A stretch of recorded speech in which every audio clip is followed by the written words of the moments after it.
Galera do YouTube, aqui é o Bruno, voltando com a segunda parte do vídeo.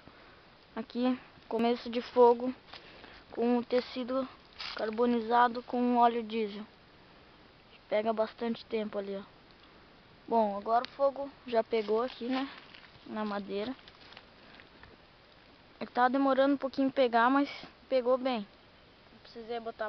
Não precisei botar palha. Tá pegando fogo agora ali.